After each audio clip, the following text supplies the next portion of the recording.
સરદાર ગુર્જરી ડિજિટલમાં મહત્વના સમાચારો પર એક નજર. આણંદની ગણેશ ચોકડી બ્રિજના સર્વિસ રોડ પર મોટો ભૂવો પડ્યો. વાહન ચાલકોને મુશ્કેલી. આણંદ મનપા દ્વારા કિશોર પ્લાઝા સામે વેરો બાકી હોવાથી અનેક દુકાનોને સીલ મારી દેવાયા. વડોદરામાં ભારત ન્યૂઝીલેન્ડ વચ્ચે વન ડે માટે ટીમ ઇન્ડિયાનું આગમન. 11 જાન્યુઆરીએ રમાશે પ્રથમ મેચ. વાવના માળખામાં વરસાદી પાણી 4 મહિને ન સુકાતા 50થી વધુ પરિવારો મુશ્કેલીમાં.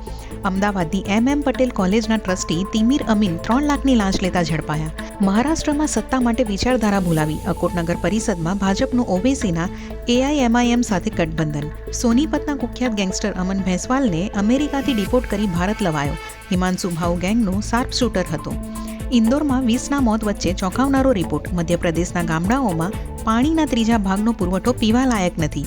ઇસરોનું 9 વર્ષનું પહેલું મિશન EOS-N1 ઉપગ્રહ 12 જાન્યુઆરીએ કરાશે લોન્ચ. ADR રિપોર્ટમાં થયો ચોંકાવનારો ખુલાસો. 10 વર્ષમાં ફરી ચૂંટાયેલા સાંસદોને સંપત્તિમાં 110%નો ઉછાળો.